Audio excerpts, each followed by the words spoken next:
नमस्कार, आप सभी का एक बार फिर ट्रू एजुकेशन चैनल पर बहुत बहुत स्वागत है। आज की क्लास में हम स्टडी करने वाले हैं exercise guideline at the different stages of growth and development. तो इसके बारे में हम आज की क्लास में स्टडी करने वाले हैं। लेकिन मेरा उन लोगों से रिक्वेस्ट है जो लोग फर्स्ट टाइम हमारे चैनल पर आए हैं और हमारी वीडियो देख रहे हैं कि अगर आपने अभी तक ये चैनल सब्सक्राइब नहीं किया है तो हमारा ये चैनल सब्सक्राइब कर लीजिए और साथ में बेल आइकन भी प्रेस कर दीजिए जिससे कि आने वाले न्यू अपडेट्स हम आप तक पहुंचा सकें। आइए शुरू करते हैं आज की क्लास। सबसे पहले यहाँ पर एक वर्ड समझना है, एक्सरसाइज गाइडलाइन। एक्सरसाइज गाइडलाइन का मतलब होता है कि कौन सी एक्सरसाइज बच्चों को करनी चाहिए और कौन सी एक्सरसाइज उनको अवॉइड करनी चाहिए। इसी के बारे में हम यहाँ पर चर्चा करने वाले हैं, क्योंकि एक एज के अकॉर्डिंग जब बच्चा पैदा होता है तब से लेकर के जब तक वो टीन एज में रहता है तब तक के बारे में हम यहाँ पर विश्लेषण करेंगे कि किस स्टेज में उसे कौन सी एक्सरसाइज परफॉर्म करनी चाहिए। तो एक एक करके धीरे धीरे हम इसको समझते हैं। सबसे पहले लेते हैं यहाँ पर इन्फेंसी एज। इन्फेंसी यानी जब बच्चा इन्फेंट होता है, यानी जन्म से लेकर के और 1 साल तक की अवस्था को हम इन्फेंट्स में लेंगे। यहाँ पर देखिए, इन्फेंट का मतलब होता है स्पीचलेस, जो बच्चा बोल नहीं सकता है उसको यहाँ पर हम काउंट करेंगे। वो 1 साल तक की अवस्था होती है। ऐसी कौन कौन सी एक्टिविटीज हैं जिनको वो परफॉर्म कर सकता है, तो चलिए समझते हैं। देखिए, सबसे पहले मैं आपको बता दूं यहाँ पर कि जो बच्चा होता है, जो पैदा होता है, न्यू बॉर्न बेबी, तो उसके बाद में वो धीरे धीरे अपना सिर हिलाना शुरू करता है। ठीक है, यानी हेड कंट्रोलिंग वो शुरुआत में सीखता है। उसके बाद में फिर बच्चा धीरे धीरे जो ऑब्जेक्ट्स होते हैं उन तक अपने हाथ पैर को पहुंचाने की कोशिश करता है। उसके बाद में फिर वो पलटना सीखता है, फिर साइड में जैसे उल्टा पलटा मारता है। उसके बाद में फिर वो बैठने की कोशिश करता है। बैठने की कोशिश करने से पहले वो सारी एक्सरसाइज परफॉर्म करता है जो फ्लोर से रिलेटेड, यानी फर्श पर अगर आप उसको लेटाओगे तो उसको पुश करना, पुल करना, इस टाइप से फ्लोर से रिलेटेड जो एक्सरसाइजेज हैं वो परफॉर्म करता है। धीरे धीरे वो बैठना सीखता है। यहाँ पर वो खड़ा नहीं हो पाता है, इसलिए वो क्रॉलिंग करता है, चलने की कोशिश करता है, लेकिन वो कोहनी और घुटने के बल यहाँ पर चलता है। तो इस एज को हम इन्फेंसी एज में काउंट करेंगे। इसके बाद में एज आती है आपकी टॉडलर। टॉडलर का मतलब होता है जब बच्चा चलना शुरू कर देता है, यानी 1 साल के बाद, यानी 2 और 3 साल की अवस्था को हम यहाँ पर लेकर के चलेंगे। 2-3 साल की अवस्था में बच्चा क्या करता है, जब वो खड़ा हो जाता है तो खुद से चलना वो शुरू करता है। जब वो चलेगा तो धीरे धीरे रनिंग करने की वो कोशिश करता है। यहाँ पर जो बच्चा है उसको हम कुछ चीजें सिखा सकते हैं। वैसे तो हम स्टार्टिंग से बच्चे को जन्म से ही सिखाना शुरू कर देते हैं, लेकिन यहाँ पर कुछ एक्टिविटीज हम उसको सिखा सकते हैं, जैसे कि थ्रो करना, बॉल को फेंकना, ठीक है, बॉल को किक करना, हल्का सा पुश करना, या फिर अगर साइकिल जो होती है हमारी, उस साइकिल के ऊपर उसको बिठा दो और उसको हेल्प लेकर के राइडिंग करना, ठीक है ना। तो इस टाइप से जो चीजें हैं हम उसको यहाँ पर सिखा सकते हैं। धीरे धीरे उसका ग्रोथ और जैसे जैसे डेवलपमेंट होता है उसके अकॉर्डिंग हमारी जो एक्सरसाइजेस हैं, वो एक्टिविटीज और वो एक्सरसाइज हमारी बढ़ती चली जाती है। यहाँ पर हमें फाइन मोटर स्किल उसके अंदर डेवलप करनी है, थोड़ा सा उसके अंदर बैलेंसिंग आएगी। धीरे धीरे वो और भी अच्छी एक्टिविटीज में नहीं, जैसे थ्रो करना, जंप करना, ठीक है, ऐसी एक्टिविटीज में परफॉर्म करेगा। इसके बाद में आपकी नेक्स्ट स्टेज आती है आपकी जब बच्चा 3 साल से 5 साल की अवस्था में होते हैं, 4-5 साल की। इसको हम अर्ली चाइल्डहुड भी यहाँ पर बोल सकते हैं। जैसे कि मैंने आपको पिछली क्लास में बताया था कि कौन कौन सी कैटेगरी होती है। अर्ली चाइल्डहुड होता है, मिडिल चाइल्डहुड होता है, या फिर आपका लेट चाइल्डहुड होता है। तो यहाँ पर अर्ली चाइल्डहुड के बारे में बात करते हैं। देखिए, अर्ली चाइल्डहुड में हम बच्चों को कुछ ऐसी एक्टिविटीज सिखाएंगे जो इंजॉयबल हो। इंजॉयबल से मतलब ये है कि हमें वो एक्टिविटीज इस प्रकार से परफॉर्म करवानी है उससे कि वो उसमें इंटरेस्ट ले, उसके ऊपर हमें कोई स्ट्रेस नहीं डालना है, बच्चे को खेल खेल में सीखना है। उसको हम ऐसी एक्टिविटीज में इन्वॉल्व, जैसे कि चेजिंग वाला गेम हम उसको करवा सकते हैं, किसी के पीछे भागना, उसको पकड़ने की कोशिश करना। साथ में यहाँ पर वो कोऑर्डिनेटिव हल्की सी स्किल्स जो होती हैं उसको भी सीख सकते हैं, जैसे कि उसको जंप कर रहा है, वो जंप करे वो रनिंग करते हुए, रनिंग कर क्या रहा, रनिंग के साथ में वो जंप करता है। तो यानी कोऑर्डिनेटिव एक्टिविटीज यहाँ पर हम उसको सिखा सकते हैं। उसको साइकिल पर चलना, थोड़ा सा हेल्प के साथ में उसको यहाँ पर भी हम सिखा सकते हैं। साथ में एक और काम कर सकते हैं, यहाँ पर फाइन मोटर स्किल्स जो है उसकी हम डेवलप करेंगे, जैसे जंपिंग करना, साथ में जैसे वो क्लाइंब करना, पेड़ को पकड़, जैसे गांव में रहेगा तो बच्चा पेड़ पर चढ़ने की कोशिश करेगा, शहर का बच्चा उसको किसी और ऑब्स्टिकल्स को पकड़ा कर उसको चढ़ाने की कोशिश करेंगे। क्लाइंबिंग करना वो सीखता है, ठीक है, सीढ़ियों पर चढ़ना सीखेगा। ठीक है। तो इस प्रकार की जो एक्टिविटीज है, इंजॉयबल एक्टिविटीज में हमें उसे पार्टिसिपेट कराना है। हल्के फुल्के जो गेम्स हैं हमें उसमें उसको पार्टिसिपेट करा सकते हैं, जैसे स्किपिंग करना भी यहाँ पर हम इसमें देख सकते हैं। लेकिन एक बात का यहाँ पर एक चीज और आपको ध्यान रखनी है कि जो इस उम्र में बच्चे होते हैं उनको हमें टीवी से दूर रखना है। टेलीविजन पर उन्हें या फिर कंप्यूटर वगैरह मोबाइल्स पर उनको नहीं लगने देना है, क्योंकि इससे उनकी ग्रोथ और जो डेवलपमेंट है उस पर नेगेटिव इफेक्ट पड़ेगा।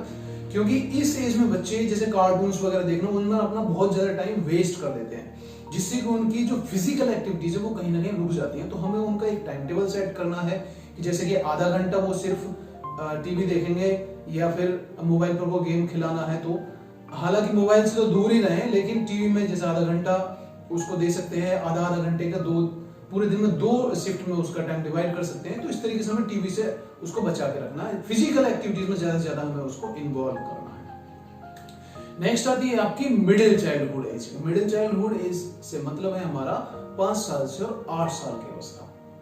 इस एज में बच्चे क्या क्या कर सकते हैं? देखिए, अब इस एज में आते आते बच्चा चलना सीख जाता है, रनिंग करना सीख जाता है, छोटी छोटी जो एक्टिविटीज उनमें समय करना सीख जाता है, वो एक्टिविटी पार्टिसिपेट करता है, वो गेम के बारे में उसकी समझ थोड़ी सी डेवलप होनी शुरू हो जाती है। तो हम इस एज में आकर के उसको गेम में पार्टिसिपेशन करना सिखाएंगे।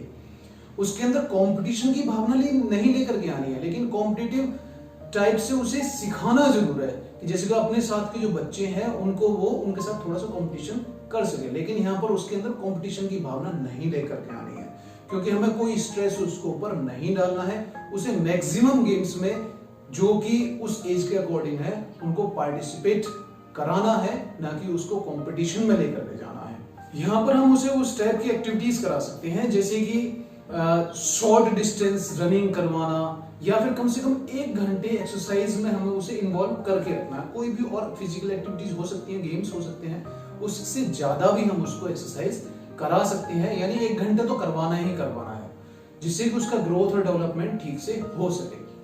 ठीक है। अब इसके बाद में एक एज आती है आपकी लेट चाइल्डहुड। लेट चाइल्डहुड में हम कह सकते हैं 8 साल से और 12 साल तक की, 3 एज से पहले वाली जो एज होती है वो लेट चाइल्डहुड में आएगी यहाँ पर। तो इसमें क्या करना चाहिए, क्या नहीं करना चाहिए?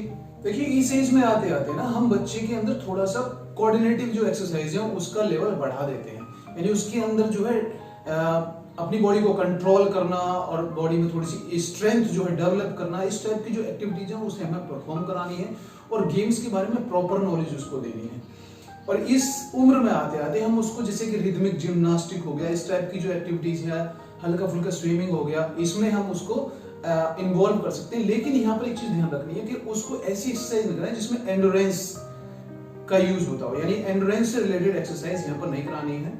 यहाँ पर भी उसकी जो एक्टिविटीज हैं वो इंजॉयबल होनी चाहिए। यहाँ पर थोड़ा थोड़ा उसके अंदर हम कंपटीशन की भावना ला सकते हैं। उसको टीम गेम्स में पार्टिसिपेट करा सकते हैं। टीम गेम्स में पार्टिसिपेट करने से उसे ये फायदा मिलेगा जिससे कि वो सोशल कॉन्शियसनेस उसके अंदर आएगी, भाईचारे की भावना वहां पर पैदा होगी, एक टीम स्पिरिट उसके अंदर आएगी। यहाँ पर वो समझने लगेगा कि टीम गेम क्या होता है। तो इस तरीके से वो इन एक्टिविटीज में इन्वॉल्व कर सकता है। यहाँ पर भी हमें ध्यान रखना है कि उसकी जो एक्सरसाइज है 1-2 घंटे की होनी चाहिए। रोजाना एक्टिविटीज उसे इतना परफॉर्म करना ही करना है। इस एज में आते आते जो बच्चे हैं हमारे वो साइकिल चलाना सीख जाते हैं, जैसे साइकिलिंग कर सकते हैं। साइकिलिंग बहुत अच्छा स्पोर्ट्स है उनके लिए, उनके ग्रोथ और डेवलपमेंट के लिए। तो अकेले खुद साइकिल चला सकते हैं, क्योंकि इससे पहले वाली एज में तो हमें सपोर्ट देनी पड़ेगी, लेकिन यहाँ तक आते आते वो सीख जाते हैं। साइकिलिंग कर सकते हैं। साइकिलिंग के साथ साथ टीम गेम्स में वो पार्टिसिपेट कर सकते हैं। यहाँ पर एक सेफ एनवायरनमेंट हमें उनको देना होगा जिससे कि उनको कोई चोट ना लगे और किसी प्रकार कोई उनका मॉरल, इथिकल या फिर सोशल या फिर उनका फिजिकली किसी प्रकार से कोई हरासमेंट ना हो उनका। ठीक है। उनको एक सेफ एनवायरनमेंट में हमें रखना होगा और उन्हें सोशल वैल्यूज भी हमें यहाँ पर उन्हें सिखानी पड़ेंगे। ठीक है। अब नेक्स्ट आता है आपका एज ग्रुप टीनेज। टीनेज यानी जो बच्चे 12 साल से ऊपर की अवस्था में आते हैं, वो बच्चे क्या कर सकते हैं? चलिए इसको समझ लेते हैं। देखिए, जब टीनेज में बच्चे आते हैं तो टीनेज में आते आते हम उनके अंदर एक परिवर्तन देखते हैं। उनके अंदर ना एक मतलब क्या किशोर अवस्था में जैसे वो कदम रखते हैं तो यहाँ पर उनके अंदर विस्फोटक एनर्जी जो है उसका विकास होता है। और ये विस्फोटक एनर्जी को हम किस तरीके से यूटिलाइज करें, तो इसलिए इस उम्र में आते आते उनको एरोबिक एक्सरसाइज करवानी ही करवानी है। उनको ऐसी एक्टिविटीज में इन्वॉल्व करना है जो एरोबिक से रिलेटेड हो। साथ ही यहाँ पर एंड्योरेंस वाली एक्सरसाइज भी लेकर के आ रही है। यहाँ पर हम उनको वेट ट्रेनिंग दे सकते हैं जिससे कि उनकी जो है मसल्स और जो बोन्स हैं उनमें स्ट्रेंथ है, यानी मसल्स और बोन्स की स्ट्रेंथ से रिलेटेड हमें उन्हें एक्सरसाइज करवानी है, एंड्योरेंस से रिलेटेड एक्सरसाइज करवानी है। सभी गेम्स में हम उनको पार्टिसिपेट करा सकते हैं, टीम गेम हो गया या फिर इंडिविजुअल गेम हो गया। उनके अंदर एक स्पोर्ट्स मैन स्पिरिट की भावना जो हमें पैदा करनी है। एक गुड कोचिंग और एक स्पोर्ट्स की स्पिरिट वाला जो एनवायरनमेंट है हमें उन्हें प्रोवाइड करना है जिससे कि उनके अंदर लीडरशिप स्किल्स हैं वो डेवलप हो सके। सोशल स्किल्स के साथ साथ लीडरशिप स्किल डेवलप होना भी बहुत ज्यादा जरूरी है। उनकी डिसीजन मेकिंग जो है वो बढ़ेगी। और मैं बताऊं आपको, यहाँ पर अगर एक तरीके से देखा जाए तो ये वो एज होती है, इस एज में जो हम बच्चे को सिखाएंगे जिस तरीके से वो चाहेगा उस तरीके से वो ढल जाएगा। अगर वो अपनी बॉडी के अंदर एक स्ट्रेंथ स्टेमिना लाना चाहता है या हम उसके अंदर वो चीजें डेवलप करना चाहते हैं तो यही एक बेस्ट एज होती है, यानी टीन एज 13 से लेकर के 12 के बाद 13 से लेकर के और 19 तक, जब तक वो अडल्ट होता है उससे पहले वाली जो एज है यहाँ पर हम उसको जैसा चाहे वैसा हम बना सकते हैं। और यहाँ पर उसकी ग्रोथ और डेवलपमेंट के लिए एक्सरसाइज बहुत ज्यादा जरूरी है जिससे कि वो अपनी जो एनर्जी है उसको राइट डायरेक्शन में यूज कर सके। उसका माइंड फ्री नहीं होना चाहिए। जैसे स्कूल्स में जाते हैं तो स्कूल्स में पढ़ाई के साथ साथ गेम्स भी करवाए जाते हैं। कुछ स्कूल्स ऐसे हैं जो कि 1-2 घंटे यानी हफ्ते में 1 बार या 2 बार गेम कराते हैं, लेकिन मेरा मानना यह है कि रोजाना फिजिकल एक्टिविटीज में उन्हें परफॉर्म करना चाहिए। सभी बच्चों को क्लास नर्सरी से या प्री स्कूल से लेकर के और ऊपर जितनी भी क्लासेस होते हैं सभी क्लासेस तक कंटिन्यूअसली रोजाना 1 घंटा एक पीरियड गेम्स के लिए अलॉट करना चाहिए हर स्कूल को, जिससे कि उसका ग्रोथ और डेवलपमेंट अवरुद्ध ना हो। लेकिन स्कूल्स के बाद भी जब बच्चे घर पे आते हैं तो उनको भी अपना इन चीजों पर ध्यान देना होगा। यहाँ पर उनकी जो समझ है, खुद सेल्फ स्टीम सेल्फ इमेज उन्हें बनानी होती है, उन्हें खुद डिसीजन लेने होते हैं कि हमें किस डायरेक्शन जाना है।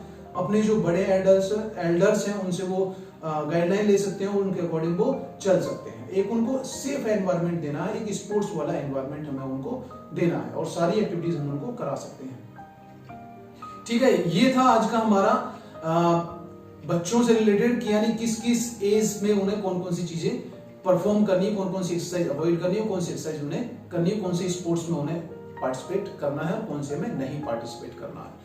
ठीक है, तो ये चीजें आपको आई होप समझ में आ गई होंगी। जब बच्चा बड़ा होता है 19 से ऊपर जाता है तो उसके बाद में उसकी सेल्फ डिसीजन मेकिंग होती है, उसे लाइफ में क्या करना है क्या नहीं करना है वो आगे का मैटर है। लेकिन हम बात कर लेते हैं सिर्फ चिल्ड्रंस तक, यानी जब तक उसका टीनेज होती है।